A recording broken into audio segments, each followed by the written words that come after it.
Hello, everybody. Welcome to Daily Coaching. Daily Coaching are currently hosting a number of online discussions about various topics within the football and the soccer industry. And I'm really delighted today to introduce our guest as Eddie Johnson. Eddie is a previous player, and we'll talk about his background and his career, but now turned into a coach, and more specifically down the one-to-one route. And the whole kind of topic we're going to discuss today is all around soccer in the USA. Which, there's a lot of listeners and followers out there that are from America, so we'll have a bit of an interest in the background within it. But there's also a lot of people who sometimes try to make that transition across to America to go and coach opportunities over there as well. So, Eddie, first of all, massive thank you for taking part in this, and welcome to the chat. If you just want to kind of briefly discuss your playing background and your coaching background from where you started and up to where you are now. Yeah, so first and foremost, thanks for having me as a host on the chat. I'm very grateful for this opportunity to be able to keep spreading awareness and knowledge within the game around the world, in relation to seeing the game continue to grow the way we wanted to do. So I'm happy to be a part of the chat. But a little bit about me is my background. Originally small city, Bunnell, Florida, where I got introduced to the game at 10 years old. Long story short, played club soccer in America, which we don't have academies like they do in Europe. It's more of just you play for your local travel team, and then you just kind of go from tournaments to tournaments, and at those tournaments they have scouts that come around and scout young talent. And going to those tournaments, I was discovered by, it's called the U.S. Soccer Olympic Development Federation, where it's a list of scouts that come and watch all the players in the south northern region of America, which is from like Florida all the way up to like Texas. As far as Texas, they have certain scouts that are in charge to go around and watch and try and discover, local talent around the country. And so I was able to be scouted and discovered by one of the regional scouts that was in charge of the southeastern region and of the country. And I was around 14 years old at that time. So 14 years old at that time, where I started playing for the youth national team. The youth national team representing America at these, little camps here in America. We weren't really traveling abroad at the time, but just they have these certain camps throughout the year where they get the most talented players that are born in certain years together, and then they just have us do these camps where they can kind of monitor us and see the way we were performing, just to kind of keep an eye on us, because the whole plan was to by the time we were 16 years old, get us ready for the under-17 World Cup. Which fell into my year, 1984. So being a part of that national team from 14, 15 to 16, I was able to develop and grow in the system. And then I signed my professional contract when I was years old, right before the under-17 World Cup. And I got drafted. They do a draft over in America. It's kind of like the NBA is kind of like American football. It's not like Europe where you come up through an academy and then you make the first team. They do a MLS draft. So American influence, everything we do is American influence. It's the American way. It's the only way. But I got drafted in the second round, which is late. By the team at the time was called Dallas Burn, but now FC Dallas in Major League Soccer. And that's how my career kick-started. And I signed a 4-year deal with Dallas at the time. And about 3 years in that contract is where I kind of grew into myself as a player, where I started to show maturity, where the coach was confident and put me out on the pitch to get results and score goals in important games. And halfway through that season, when I was 19 years old, so I got drafted when I was 17, 18, 19 years old. So in my third year, I got selected for the under-20 World Cup. And that was in 1983. So it was a mixture of the 1983s and a mixture of the 1984s, which I was playing a year up on that national team. that got selected to go play in the U20 World Cup in Dubai, where I represented America. And we went on to make it to the quarterfinals. And I actually won the Golden Boot in that tournament, where I scored the most goals in that FIFA sporting venue. And then after the U20 World Cup, started, making my way up to the senior national team, where I started to gain a lot more exposure for myself from abroad, from European clubs. And Fulham was one of those teams where when I turned 22 years old, they bought me from MLS for, at the time, was like the second highest fee for an American player of $6 million to come play at Fulham. And then we all know my time over at Fulham, it was up and down. And for many reasons. For one, I was ready to have another challenge because of the success I was already having in MLS. So just like every player in their career, they want to be challenged.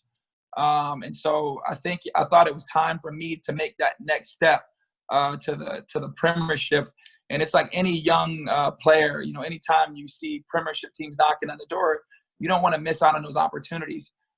So I made the jump to the Premiership, and I realized at the time, MLS, Premiership, way up here.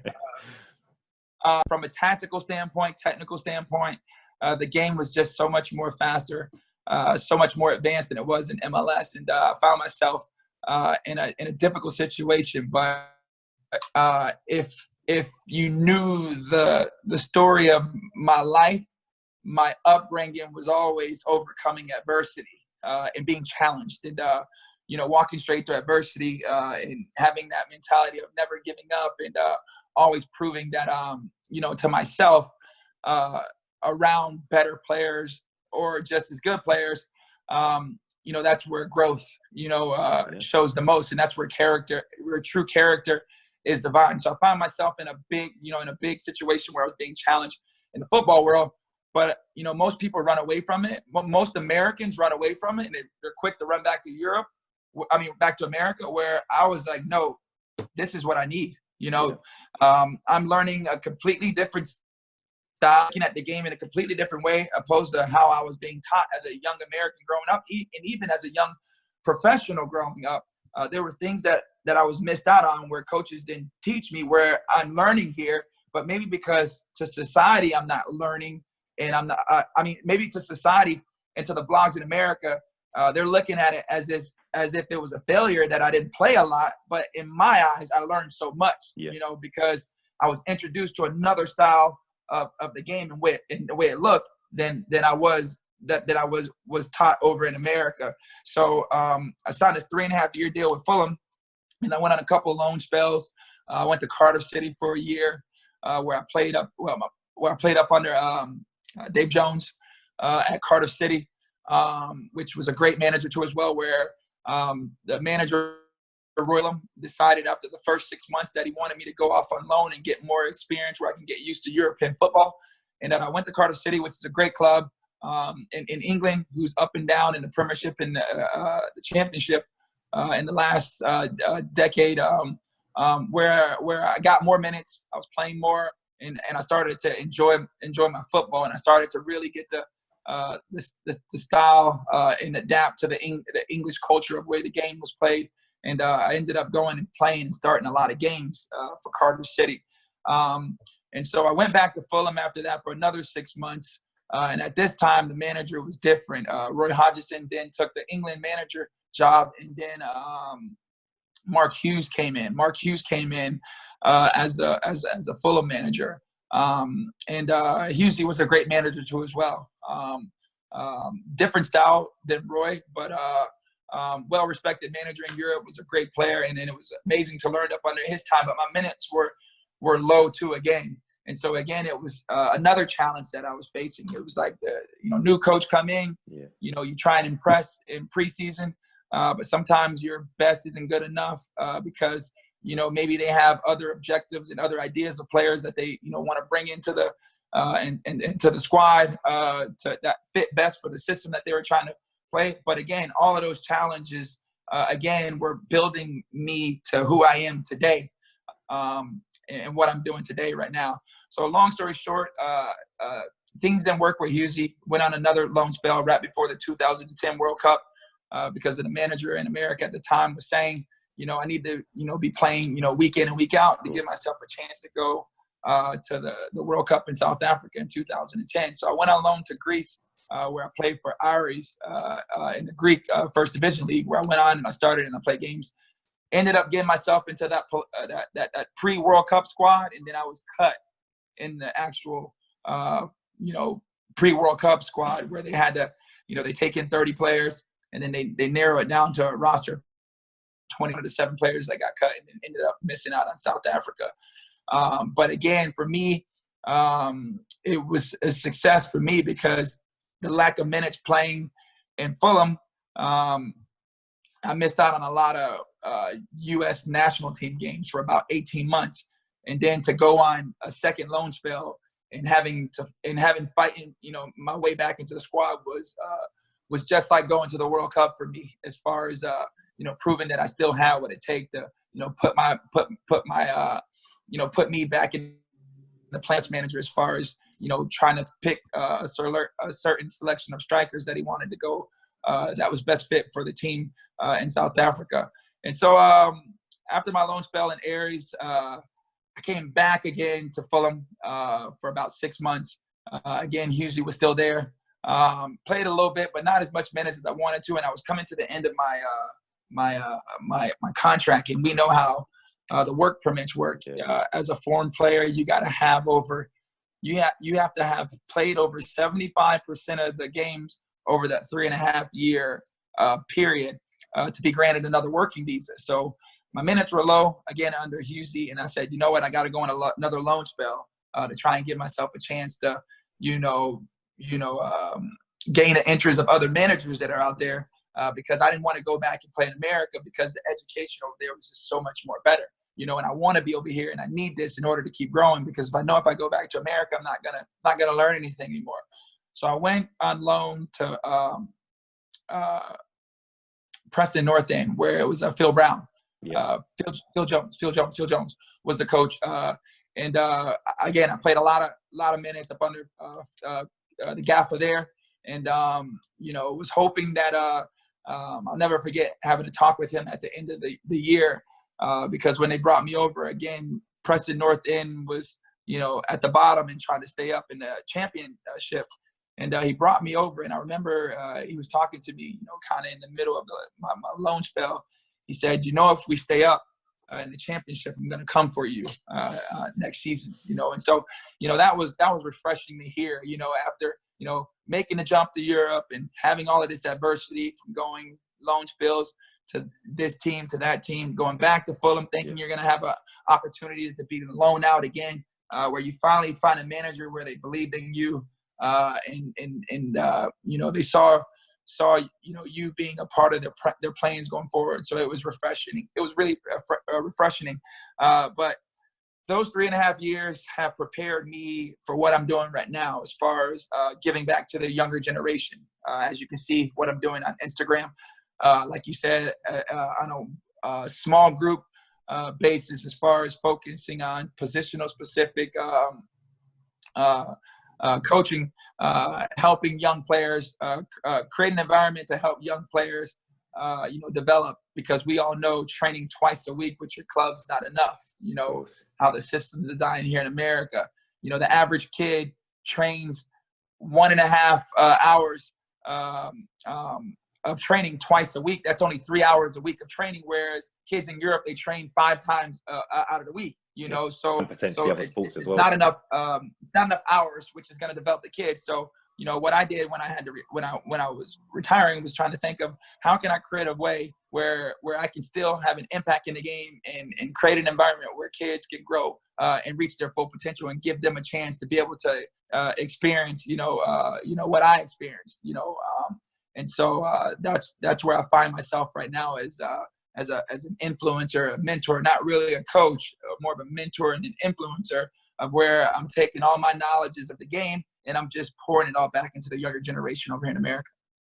Yeah, no, definitely. And I think like a couple of points to pick up there. I mean, number one, obviously, like I said, an incredible journey, but I think a journey isn't incredible unless it has its ups and downs, and a journey isn't even a journey unless it has its ups and downs.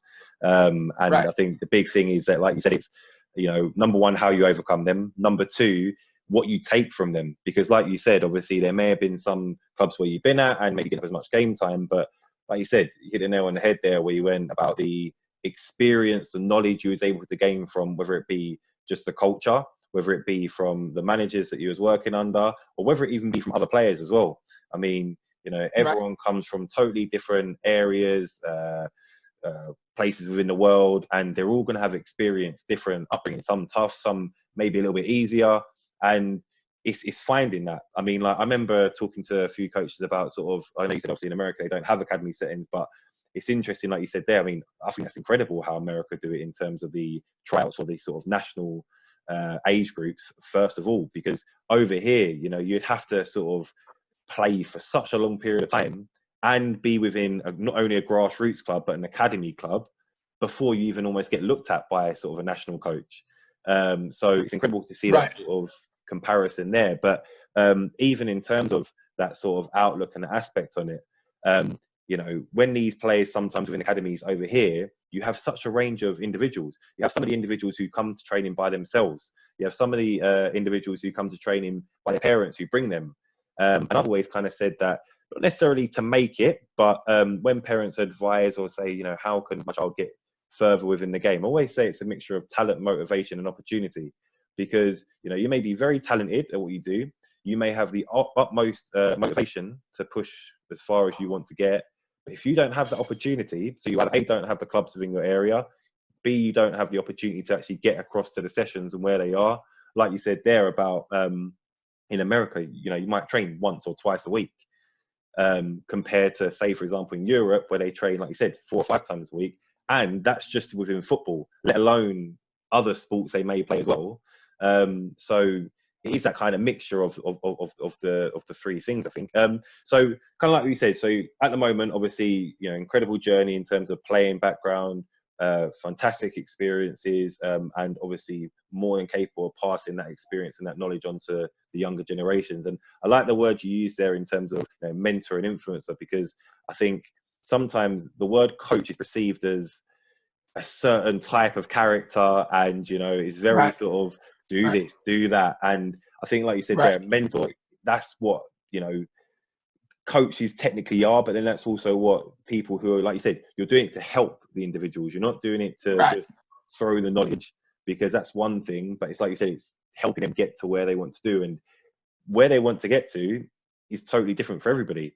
Some, it may Right. just be playing the game, like you said earlier on about just kicking your football around.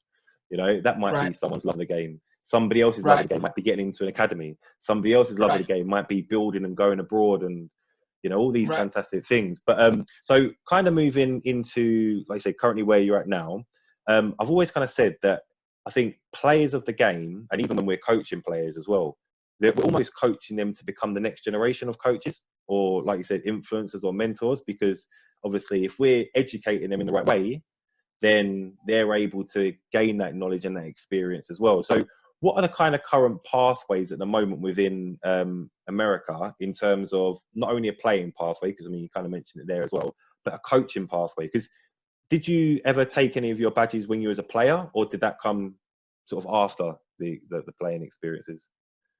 So actually, I haven't taken my badges at all. Okay. Haven't I haven't taken them at all. And so I retired about 5 years ago. 5 years ago now, and I Yeah. was discovered. They discovered I had a heart condition, and so I was forced to retire. And in the midst of retiring, I was just, at the time dealing with my health first and foremost. Trying to figure out, what was the severity of it. How can I transition and walk down this next phase of my life over the limitations. But when they told me, but when they told me that exercise is actually good for my condition, I said, well, you know what? Soccer's been a part of my entire life. This is all I know. How can I still go down? How can I stay within the football world and still have an influence and still have an impact, but do it my way? And so the unique thing about what I do and why it's different than what everyone else is doing, because it's, like you say, like how I may see the game may be different than the way you see the game. How I love the game as a player may be different in the way you love the game as the player, right? Our personalities and the way we play may be different. Doesn't mean that it's not effective the way we choose to do it. It's just, it's what made me love the game, made me fall in love with the game. So a lot of what made me fall in love with the game was when I first started playing soccer was Brazilian influence. And it was the '94 World Cup when I first started playing soccer at 10 years old. And so when I retired, I said, so there's a certain limitation to as far as how much I can exercise, but I can still exercise. How can I create something in the soccer world that's completely different than what U.S. soccer is doing? Because being a kid that's inside the U.S. Soccer Federation, everything's so robotic. It's like you said, it's a bunch of coaches that's trying to build, generate the next generation players of the previous players that used to play on our national team. Yeah. So they tried to young Eddie Johnson coming up as a forward in this country. They're trying to develop him into being the next Brian McBride that was at Fulham when I was there. Yeah. But I don't agree with that, because there's certain aspects and dynamics of the game that I had that Brian McBride didn't have. He didn't have pace. He didn't have speed. Yeah. He wasn't someone that take players on one-on-one. So why would you want to make me the next Brian McBride? Because then now it takes away from all of my great attributes that I have that are different than him. Yeah. So what happened is what I started seeing is a generation, as we know, the game keeps growing generation after generation. So if you don't grow with the game, then the game's going to outgrow you. You can't teach a striker now how to be a striker 30 years ago. A striker 30 years ago isn't going to be an impactful player in the moderation game, because the game's different now. And so when I used all my experiences in Europe, which was the best education for me, but to societies, I failed. But it prepared me so much for this new path that I went down. So from a tactical and organizational standpoint, Europe was the best education for me. It taught me, the importance of spatial awareness on the field, always, having a picture in your mind and being 1 and 2 steps ahead of the opposition. How important your first touch is, body positioning, and when you're opening up your body and being unpredictable in your play, when to get it, give it, or when to get it, dribble, play, get it back. Like it taught me so many different dynamics in the game of tactically how to be impactful in the game without having one dimension to your game. Whereas in America, it never taught me that, right? And then I used to see in my career, or even growing up, I see a lot of the best Brazilian players coming to Europe. And so I was like, man, if Brazil's the best, was one of the best countries, when I was growing up, why would they come to Europe? Yeah. And so as I started learning more of the game, they come to Europe because the Brazilian league is so based upon individualism. You see center backs dribbling out of the back, like before Pep even started with this outside fullback, outside attacking fullback, the Brazilians were doing that back in the day. Every Brazilian player had great feet. They can dribble out of the back and do step overs and scissors out of the back, and they do it during the biggest games ever. And so when I started, as I got older in my career, I was like, man, what's different? Why is England? Why is Germany? Why is Brazil? Why is France? Why are they developing world-class players all the time? But in America, we're not. Yeah. So what I did was modify my environment around my experiences in Europe, and then my influence by the South Americans. And that's something America doesn't do. We don't teach kids the beauty in dribbling. We take dribbling out of the equation in youth development.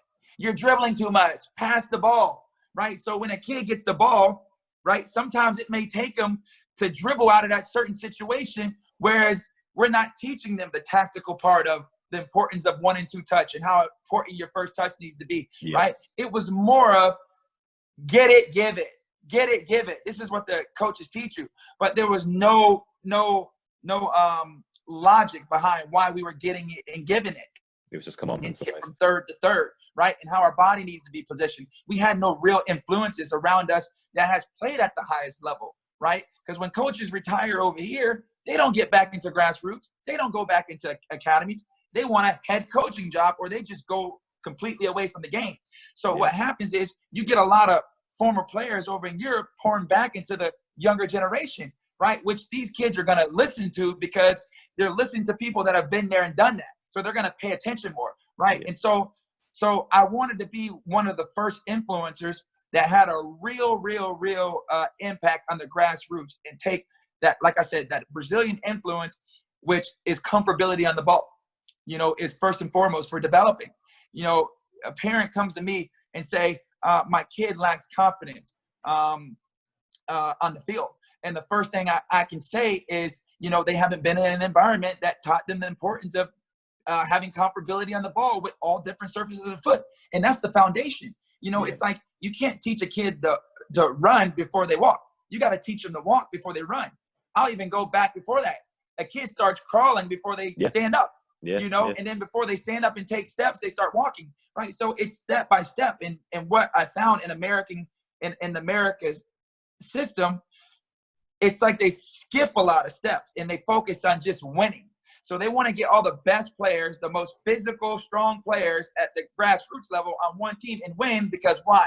That's what sells parents. That's what makes parents invest money into the clubs, which is a club is an organization, and they need money in order to grow. So they're not really focusing on developing. They're focusing on financial gain. And so it's a system. It's called pay to play in America. And so I wanted to go back and show them, no, you got to put real work in like they are doing in England and like they're doing in Brazil in order for these kids to grow and reach their full potential. And that's how I modify my environment on real work. You can't take shortcuts. You got to build the kids up from the ground up, and it's comfortability on the ball. Once they start to become comfortable and have good comfortability on the ball, it's teaching them how to be effective now on the dribble. And when the dribble to be effective off the dribble, right? And then once they start to become effective off the dribble, you add the other dynamic to them, and then that's the spatial awareness of receiving and passing and moving, right? And arriving into spaces, right?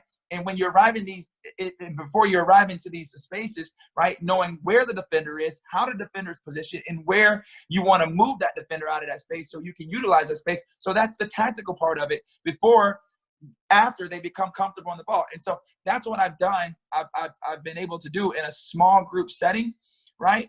And just find kids, like you say, it's not for everybody, and not everybody wants to be pushed, and not every kid wants to become a professional soccer player, but try and target the ones or find the ones that want to be pushed and want to have a chance to experience the things that I have experienced, or wants to just work hard enough to be on a top team, and maybe the top team is that's it, or maybe just want to work hard enough just to use soccer to get a free education and get a scholarship, whatever it means, but to create a real environment to kind of expose the lack of what U.S. soccer is not doing. Because, I go back and I look at my time in Europe, and I don't know if you know his name. His name's Jermaine Jones. I played with him on the U.S. national team. He grew up German-American. He played for Schalke, Champions League. So he's doing his podcast. It's called 13 and Me. And I was like, when I was saying that I struggled in Europe into society in America and all the blogs, I failed. He said, no, don't use that terminology. You didn't fail. The system failed you. And I was like, man, you know what?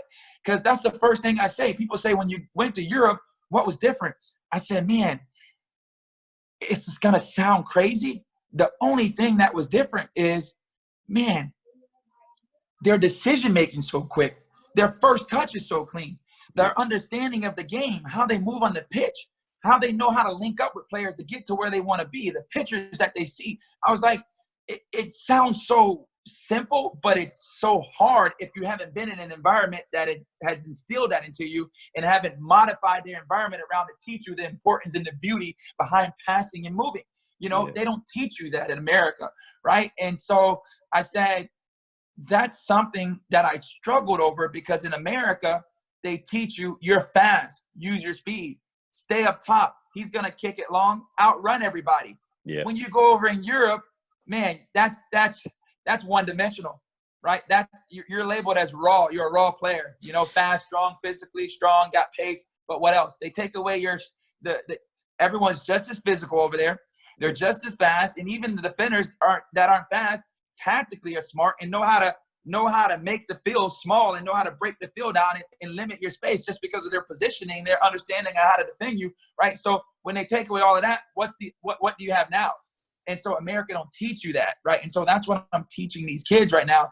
The things that stop me from succeeding, how can I create an environment in America and give it to the young kids so they don't face the same struggles that I have, that I face at 22 years old? Because at 22 years old, that's late to develop. Yeah.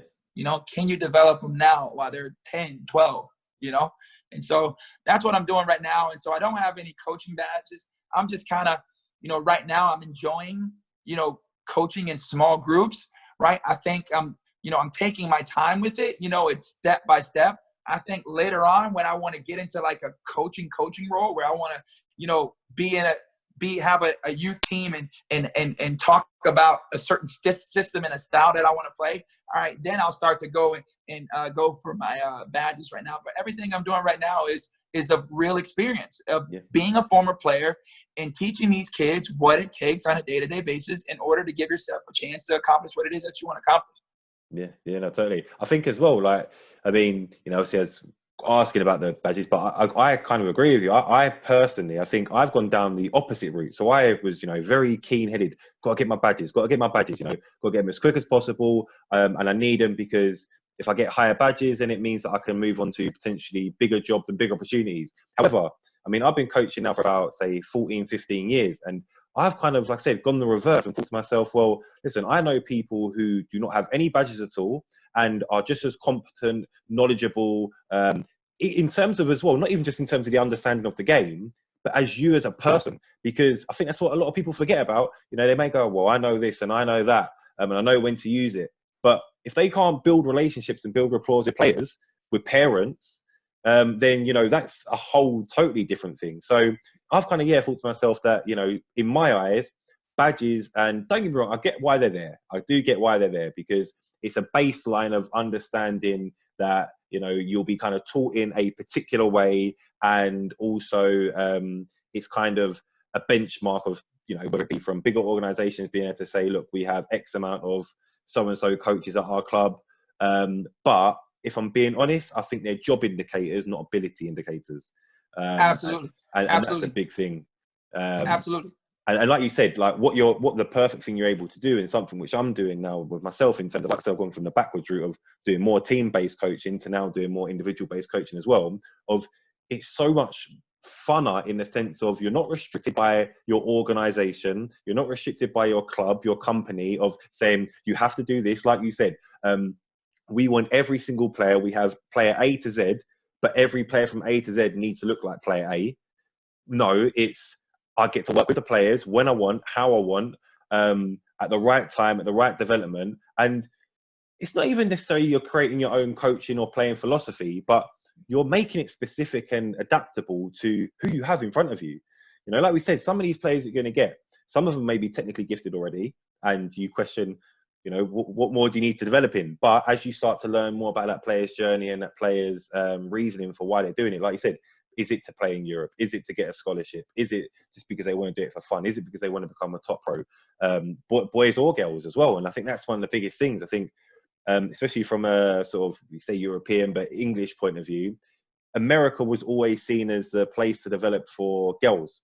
And there used to be a lot of women who went over to America, and it was seen as that's where they do it. Whereas now, I mean, don't get me wrong, it's still very highly respected and very highly in terms of their standards over there. But now you've obviously got the WSL over here. So it's you know, it's that thing now of thinking, well, there's a lot of, like I said, scholarships. I mean, that's a big thing over in England. A lot of people wanting to get on scholarships to go over to America to go and play football, to go and play soccer.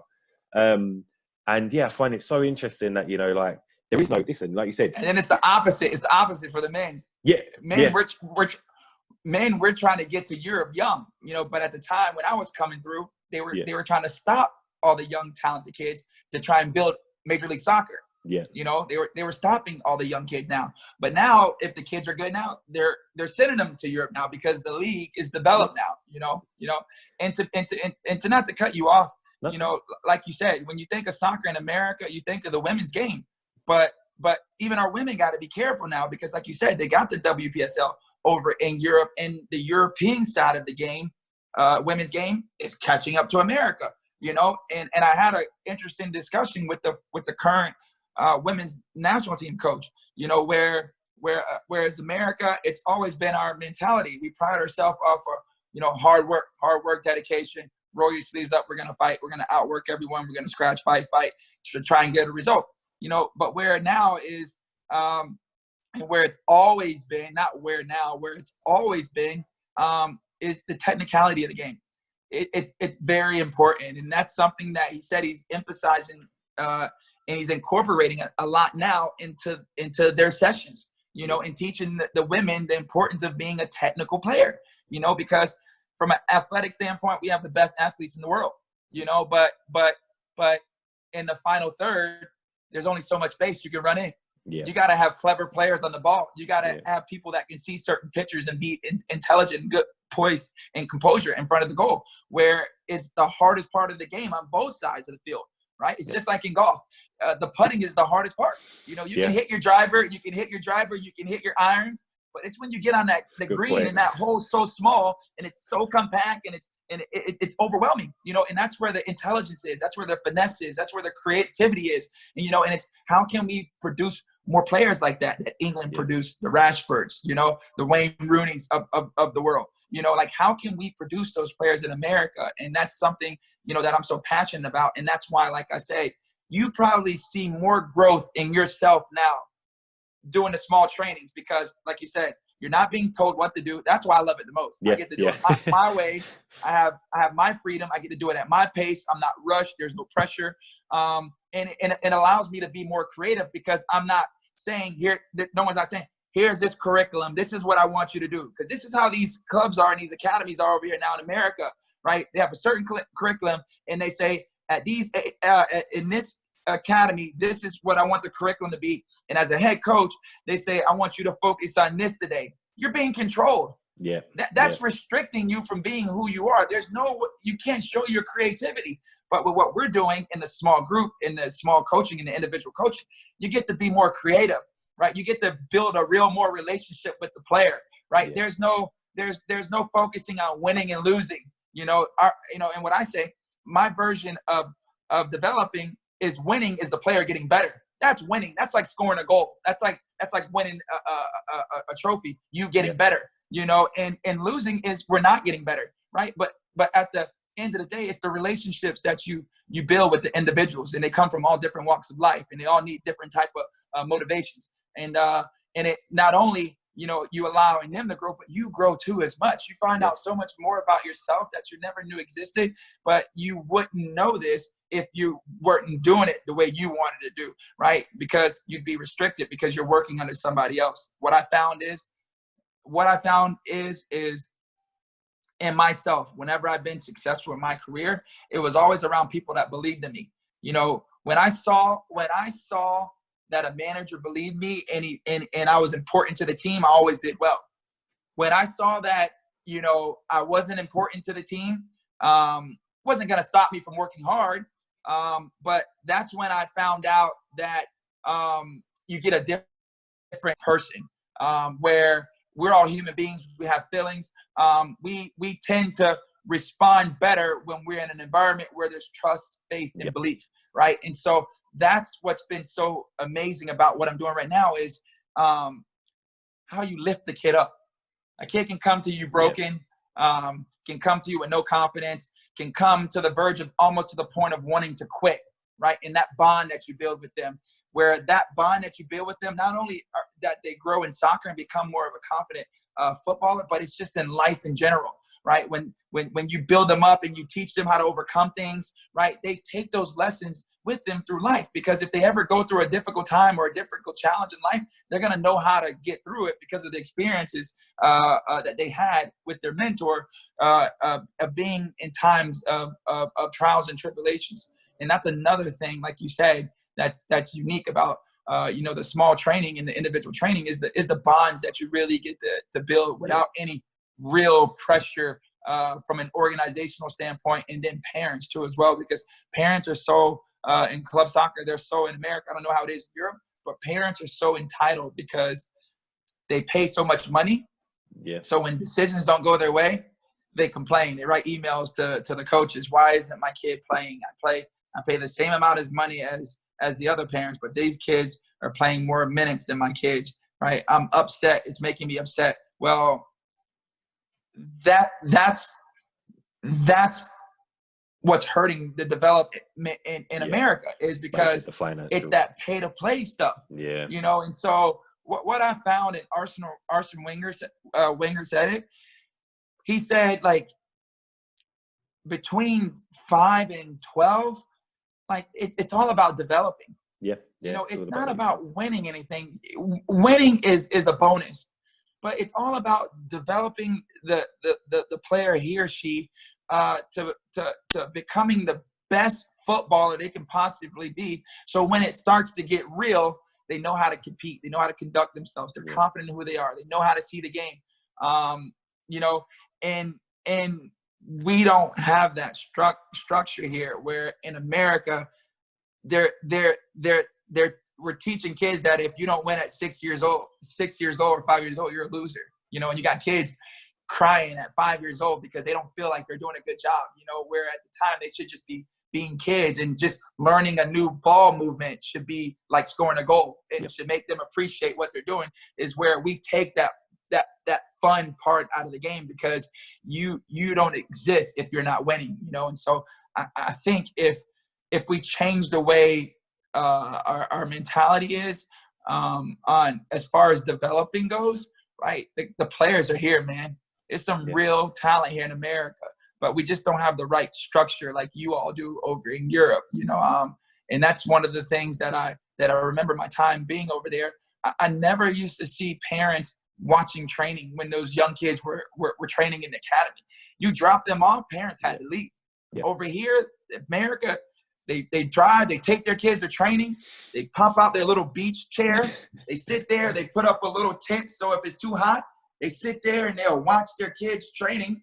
And if they're not happy with what they see in training, the coach is so approachable, where it's not like that.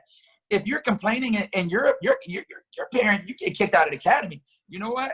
Your kid isn't that good. We can go find 1,000 more kids that are just as good as your kid that are willing to come play for us. And so the entitlement of parents because they play is another thing that's killing the system and development over here too. And it's killing the players too, because the kids are going back at home and they're listening to their parents talk, and they're seeing the frustrations that it's causing within the family because the lack of minutes that the kids aren't playing. And then, kids are seeing their parents frustrated, and it's seeing how it's making the house, making a lot of tension in the house. And then now they're hearing all the bad things that are being said about the coaches. And then now these kids are going to training, not respecting their coaches now because of what they're hearing from their parents. So it's a combination of all that stuff, man. And so I was like, you know what? I don't want to go coach a youth team, even though I wanted to start at grassroots and coach a small team. Yep. I saw the entitlement of the parents, and I was like, I cannot deal with the parents trying to come tell me about a decision that I made with their kid. I'll lose my hat, mate. I'll lose it. So I was like, you know what? Let me just focus on developing and looking forward to games on the weekend. You can worry about that with your club. Just let me help you become the best version of yourself with my knowledge. And that's why I love what I do. It's fun, man. I look at it more like a hobby. It's like a hobby. It's a passion of mine. Like I do it. There's so many kids, man, that I train for free. Like that can't afford extra training. Like loads of kids that I train for free, man. Like and that I help from afar that can't be in Florida, man, because there's no greater feeling in giving back to the game what the game gave to me. The game allowed me to be able to provide for my family. Like, and it was faithful to me in the sense of every relationship has its ups and downs. But if it's a relationship worth fighting for, you're going to do any and everything you can to keep that relationship, because it's some about it that you love and you value about it that's worth fighting for. And that's how I go back and look at my career. It was so faithful to me. It was so faithful to me that it doesn't matter how low I was during my career, I was going to always fight for that game because of the faithfulness and the way it's allowed me to be able to help others in need.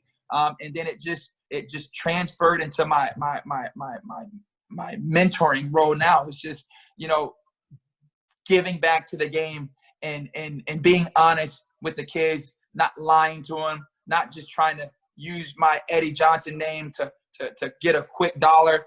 That's not what it is. It's real work, and when you're working with me, the first thing what I always ask to a kid is, what are you looking to get out of this? Some of the kids come and they just want to train with you because you're Eddie Johnson. No, if you're coming just to train with me because you want to go back and tell your friends, oh, look cool, who's my trainers? That's not what I'm looking for. There's a certain way. What I tell the kids, there's a certain way that I train, and it's been a part of me since I was a young kid. I was as competitive as they came, and that's the only way I know how to train, is being the best version of myself every day and not being second to anyone, right? And with that mentality in life, if you love whatever it is that you love, things may not happen when you want it to happen, but eventually it'll happen because real work prevails in the end. And that's what I teach the kids now. And it's something that these clubs don't teach. It's let's keep everybody happy so we can keep getting their money every year, so they can keep pouring into the organization, so we can keep growing, so we can feed our families, right? And I can pay our coaches, but feed our families. Let's keep telling the parents, don't be so hard on your kid. In due time, it'll get better. It'll get better. Parents are frustrated. They write these emails, same lies, same manipulating words they use all the time. And then boom, kid becomes a senior in high school before college. And then they have nothing to show for as far as development. Yeah. When they were young, 6 years old, 7 years old, 8, you can tell parents, be patient. 12, be patient. 13, be patient. 14, okay, starting to get serious. Yeah. You've been telling me to be patient for 6 years now, and I still don't see any improvement in my kid. What lie can you feed me now? Because I see a trainer over there that my kid goes and work with.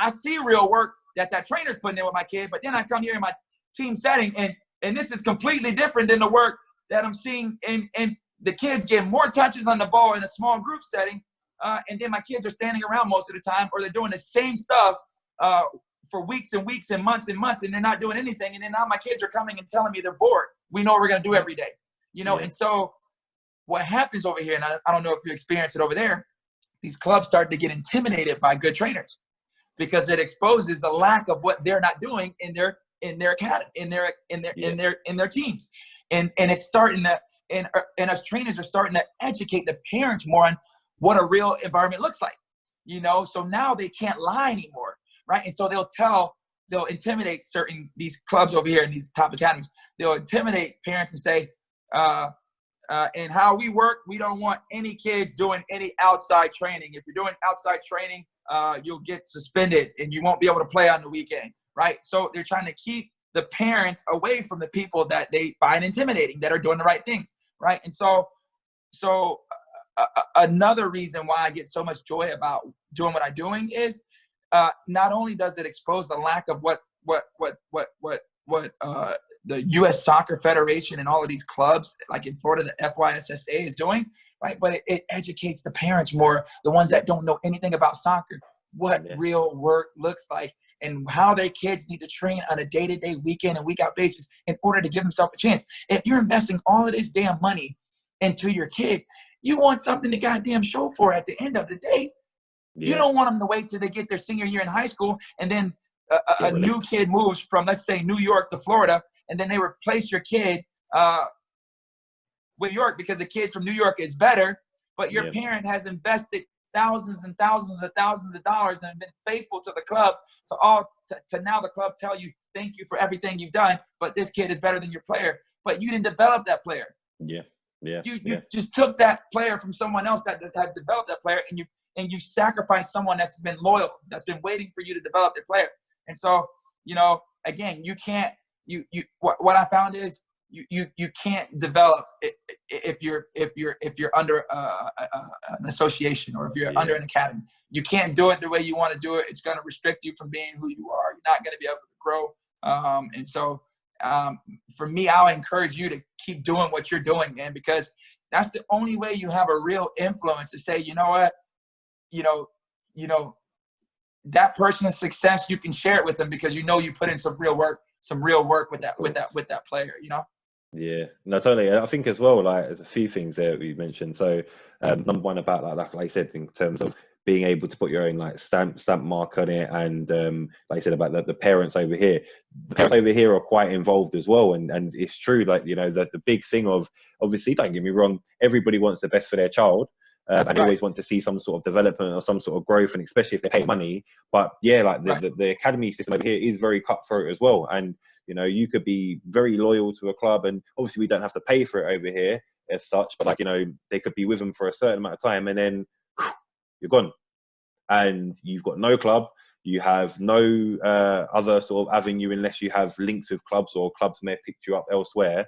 So I think, the big thing with, like you said, the one-to-one stuff is, or the small groups, is that they've got a consistent, not club, but a consistent pattern within their life and the certain way in which they grow. And don't get me wrong, I mean, I think again, the word that you used earlier on, mentor, I like that word, like I said earlier on, because with coaches, they would have experienced thousands and thousands and thousands of coaches, and in this day and age, probably even by the age of about 8 or 9 years old, just because of how many opportunities there are to go to clubs or sessions, recreational sessions, or they come into their schools. So, coaches almost seem like there's just like they're part of their lives over various different points and various different like periods. But like I said, being a mentor, it's, like I said, you're much bigger than that just the technical aspects of it. You're there for the person, you're there for the individual, you're there for the family, you're there for the support, you're there for the ups and downs.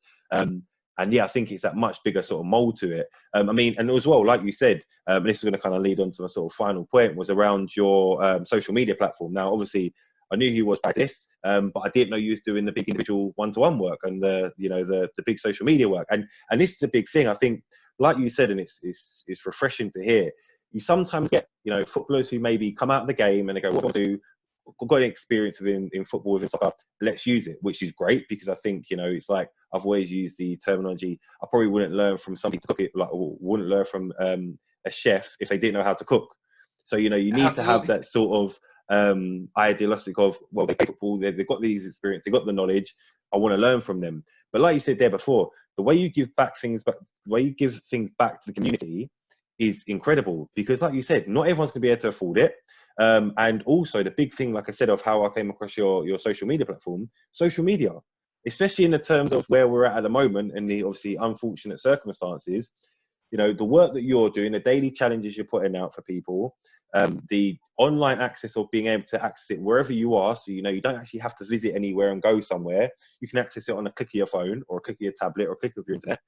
And it's there for you. You don't just have to say, for example, go to a one-off session. They can look over it again and again and again and again and again at their own free will. And I think this is a great thing, again, about like what you do online. And I think there's other obviously coaches out there that do that as well, or mentors or influencers out there that do this as well with the whole social media aspect of things. But I think it's great in the sense that people, like I said, can learn at their own resources, from their own resources, at their own pace. And doing what's right for them. So just kind of like a brief summary, what made you go into the social media world? Was it something similar to that? And also, if you want to share your social media as well, and what I'll do is I'll sort of put it within the links and comments and make sure I put out the word for it as well. That's a good question. So when I was going through retirement, and for any of the former players that are going to watch this, they can relate. You're so used to being in a world where everyone loves you as a professional footballer, and it comes with a lot of a lot of accolades. Like, you're exposed to everything. If you're playing for a local team, you go out, people want to stop, take pictures with you. You go restaurant, they say you don't have to pay. Just honored to have you here. So like being a, if it's, you want to go to a concert, you got front row passes and it comes with everything, just being a professional in the celebrity that came, the fear of losing all of that stuff, to now going out in the real world where no one knows you now because you're not playing anymore, because they don't see your face on TV no more. You don't feel important anymore. So it was kind of depressing. I'm not going to lie. When I had to retire, when I was forced to retire, I was like, dang, now, or just experiencing how people treat you too when you're not playing anymore, because in the professional world, how it is, like you said, it's cutthroat. When you see all of these great players finish their career, it doesn't matter if you're Ronaldo, it doesn't matter if you're Messi, they're gonna say thank you, Messi, for everything you've done. That's it. Yeah. Thank you. That's it. And you're like, man, but I did all of this. I've sacrificed myself. I've won all of these trophies for you. I've dedicated I've wore the badge. It's like it hurts, and it's like, what can I do where I don't lose that? I don't want to lose that. Yeah. And I want to still impact, and I want kids to still be able to look up to me like they looked up to me as a player, as a role model. And so I was like, I had to figure out something quick. And so what better platform than social media, where we get to showcase who we are. Everything on our social media is a reflection of who we are.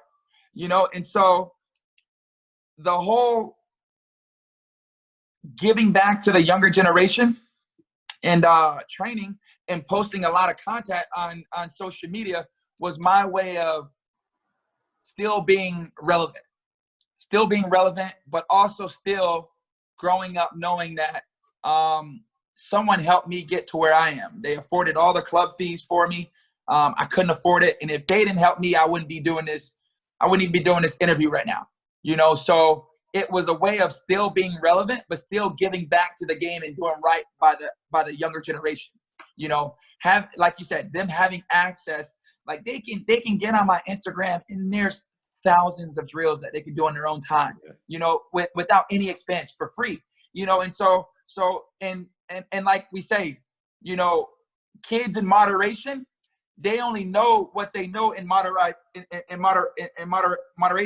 They don't know things 20 years ago, so they don't know, these young kids right now, 8 years old, they don't know Eddie Johnson 20 years ago in my career. They don't know unless they come from a real football family where they eat, breathe, sleep football, But the average kid in America, they only attract to what they see.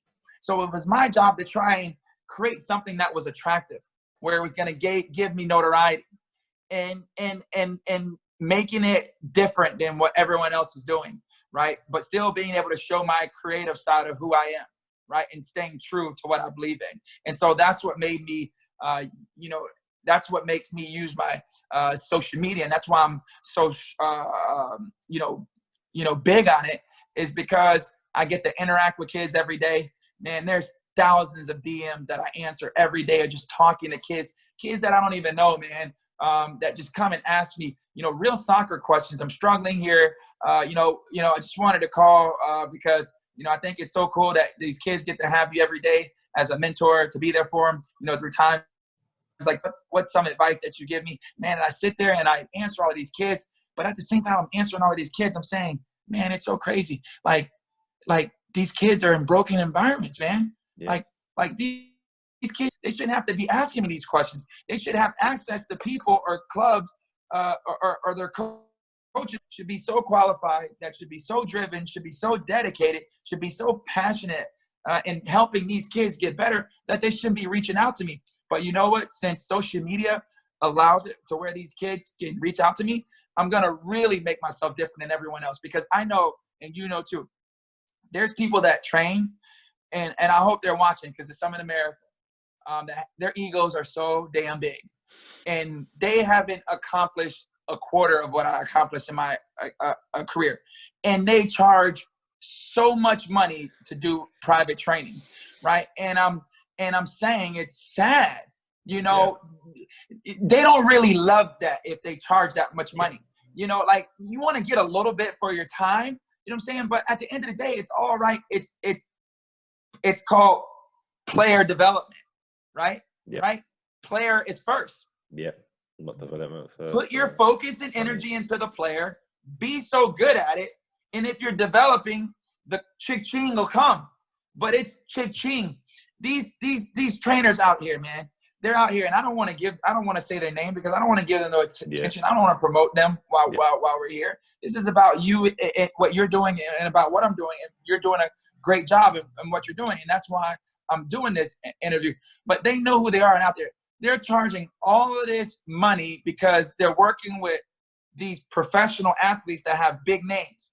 But you didn't develop this professional athlete. This professional athlete is already developed.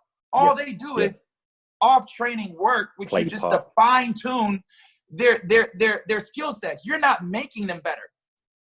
What I ask these trainers, post these young kids a before and then after of you working with them, and then now you tell me now you're developing and now you can charge this great money. But all I see is you work with a high-profile player, and then they're drawing more professional players to you, and then all your content is only on professional players, but you want to say you're the best developer in the game. You're not developing players. You're working with pros that are already developed. You look at my page, it's all grassroots kids. I'm putting in real hours with these kids. You know, I'm crying when they cry. I'm frustrated when they're frustrated. Their failures, I feel like I fail.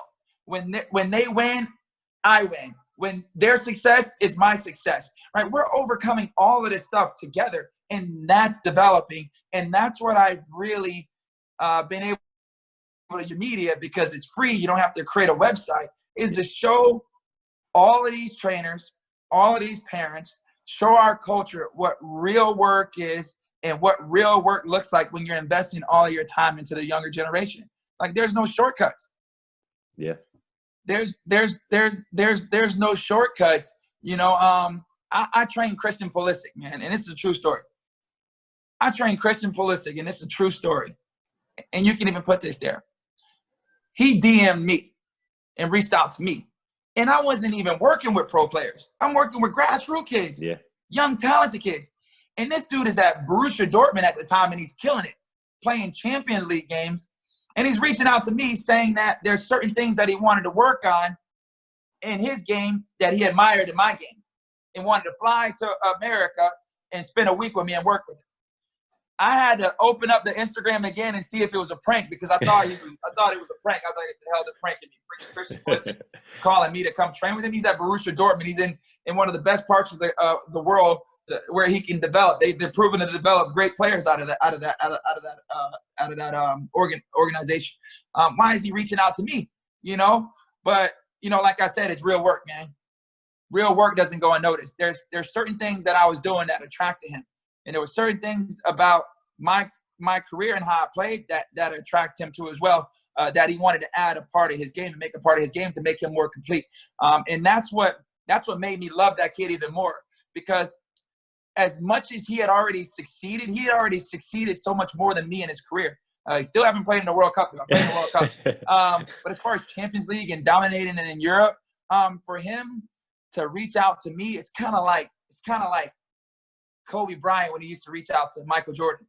It's kind of like Kobe Bryant when he used to reach out to Hakeem Olajuwon.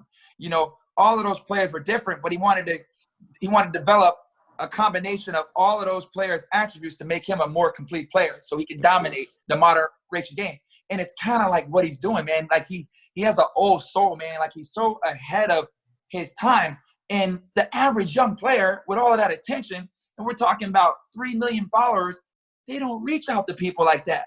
They don't, because they think they're above them, you know, because of their egos, you know. And so it just tells you the people, the influences that he's been around, why he's so humble, and why success is going to continue to follow players like that. And is a perfect role model for the younger generation to look at. It's like, look, it doesn't matter how much level of success you reach. You know, you got to always be humbled and willing to be able to learn. And sometimes when you want to learn, maybe it's from somebody that maybe hasn't accomplished as much as you accomplished in Europe.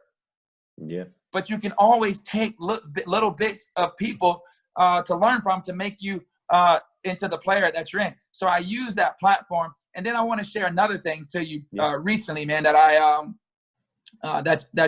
that's been overwhelming too since I've been doing this, man, because, man, there's so much that I've had to overcome in order to kind of get things going. You know, like I said, how the club stop kids from training with you and they intimidate these parents that they'll kick kids off teams. So I've had to like always just like, you know what, Lord, real work is going to prevail.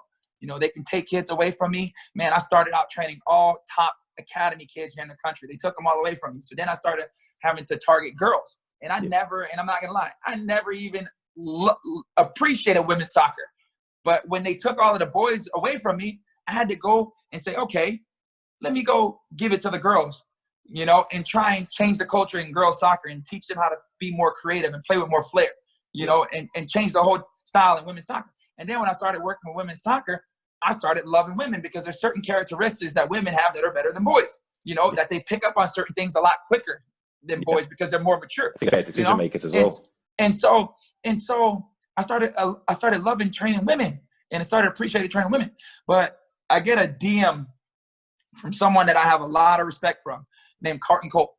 Carton Cole, you know Carton Cole. Yeah. So Carton Cole DM'd me and he messaged me and he said, where can I find your drills at online for my young boys? And I said, you know what, man, God is good. We're talking about when I was over at Europe, in my time, one of the top English strikers at the time when I was over there in the early, mid-2000s, you know, where he was banging in goals. He was a part of the England squad. He's reaching out to me, an American, where he grew up and played with big-time players and in big clubs and for the England national team. And he's reaching out to me because he sees the significance and importance behind what I'm doing, and he want to make sure that his kids are instilling it now. When he reached out to me, I said, you know what, man, Eddie, just keep doing what you're doing. I get praises from Daniel Sturridge. I remember when I first started doing this, Daniel Sturridge used to always message me, man, I love what you're doing, mate, with the younger generation over there. When I get time, when I'm over in America, I know I spend a lot of time in LA, but I got to make it down to Florida to do some off-season training with you. I get it from guys like Solomon Kalou. Solomon Kalou's always reaching out to me, who's a good friend of mine, that reaches out to me and tell me what a great job that I'm doing. But in America, it's don't train with Eddie Johnson. Yeah. He's teaching the kids the wrong stuff. And, you know, what I get out of that, and it's the reason why soccer will never grow unless it changes, it's called control. America, the higher-ups are a bunch of people that are in control that never played soccer. Yeah. And they know if they give that control away, they're not going to be in control anymore. So we're always going to reach a certain level of – the game's always going to reach a certain level of success, but it'll never get to where it wants to be unless the higher-ups start investing in coaches and youth directors that are proven to develop high-profile players. It's never gonna grow. You get MLS players that have no coaching masters that I play with, and I'm not gonna mention their names. They retire, they go straight into head MLS coaching jobs with no badges. Yeah. But you get certain walks of life, and you see where I'm getting at right now. You get certain walks of life that don't have the same qualifications, but if they wanted an MLS coaching job, they get the door slammed in their face. Yeah. So. And you know what I'm trying to say without me trying to say it. It's just, it's not fair. So what do guys like myself, guys like Jermaine Jones, right, that are getting denied, that don't get the respect that the other ones get, where we had better careers then and played at a higher level, that have head coaching MLS jobs? We got to create a platform for ourselves and show our creative side. And that's what I've used my Instagram for. Okay, MLS, you don't rate me. Okay, U.S. Soccer, you don't rate me. You don't want to give me a youth national team where I can go there and I can develop and show you I can develop great players, where all of these young kids should be around younger guys that have been there and done that to help them get to where they want to be at. If you don't want to help me, all right, I'll find a way myself. And that's the most important thing about social media. And that's what I always tell my kids. Use your social media. Yeah. Yeah. Post your videos. Post your highlights of you when you're in your academies and doing well, right? Because That's all part of owning your development, investing in yourself. Don't wait around for your academies to promote you. Promote yourself. That's what it's there for. It's for free, you know, because you're going to spark the brains of somebody that's going to find you interesting and want you to be a part of what they're doing, you know. So that's why, you know, that's something I encourage the younger audience that's going to watch this, is use your social media as a platform. You know, it gives the world a perception of who you really are, you know, and what you see on my social media is really who I am. I'm engaged with every kid that messaged me, and you can go from follow them, the ones that all post my videos. You go and you DM any kid that posts my video and ask them, have they had a conversation with Eddie? I conversate with all of these kids, man. Yeah, you see in the comments as well. It's you're supposed to be. You're supposed to. Yeah. There's nothing that's going on in my world where in my life where I'm too busy not to entertain the kids that are gonna help you create what you're trying to create, come to life. You got to put the time in. You got to put the time in. Yeah, no, totally. I think, again, like I said, it's obviously in terms of the journey you've had, in terms of where you are now, and in terms of what you're doing now, it's literally incredible. Like, just listening to that, I mean, I know before I said to you, I always try to keep you for about 15, 20 minutes, but it's just incredible listening to, no problem at all. It's incredible listening to the insight and the passion as well of what you do. And I think, like you kind of said before, you know, there are some one-to-one coaches out there, or small group coaches who, you know, like I said, go for the bigger names, and they're perceived and seen as the bigger and better coaches. But listen, I'm very much of the authenticity of like what you're doing, working with the grassroots, working with the real people, not the already made ones. And, you know, like you said, exactly, put your creative stamp on these things. Exactly. So, exactly. Yeah, it's incredible to see what you're doing. And like I said as well, I think that's, again, like-minded people kind of see that and respect that and work off of that. And I think, like you said, from the experiences of the players that you said have got a touch on you and saying that they're loving your work. Now, so I'm nowhere near on the level of them players, but like, again, myself, I've come across it, and, you know, you see a lot of people posting things on social media, and, you know, you look at it and you think, like I said before, what is it that they're trying to do? And you see the journey, and you see the story of not only yourself, but of the players as well that you're working with. And, you know, it's credit to the work you're doing. So that's why I thought it was so important to get you on here today, not only just to speak about and finding out about more around football, soccer within the USA, but like I said, about the work that you're doing, because especially in this day and age with, like I said, the unfortunate times that we're in, I think like the home challenges, the daily challenges you're putting out, incredible pieces of work, and it's obviously getting, you know, in massive amounts of reception as well. So, Eddie, I won't take up any more of your time. If you just want to check out your social media links, and then I can, like I said, I'll put them down at the bottom anyway, so that people can get in touch and see the work that you're putting in, because yeah, they need to see it. It's really, really highly recommendable. Yeah, thanks for having me on, man. I really appreciate it. Like you said, you know, real recognize real, man, and I know that's why this was meant to happen. I love what you're doing. Keep doing what you're doing. Don't change who you are for nobody. But Eddie Johnson here, man, former U.S. International soccer player here. You can find me on my Instagram at Eddie_Johnson 7, and also my Twitter is the same as my Instagram, Eddie_Johnson 7. Those are only two forms of social media that I operate off of. Again, I'm delighted to be a part of the show, and wishing you much more success too as well, mate. No problem at all, Eddie. Like I said, massive thank you. I'll make sure I get those links in the comments below. If anybody watching and listening out there, make sure you do get in touch and you do go and see it for yourself, because the work that Eddie's putting in is incredible. Like I said, just listen to his story as well, but seeing what he's doing with these youngsters and the boys and girls, it's you know, stuff really to sort of stand up and take attention from. So yeah, I really appreciate it. But Eddie, thank you very much for your time. Cheers, mate. And we'll speak soon. All right.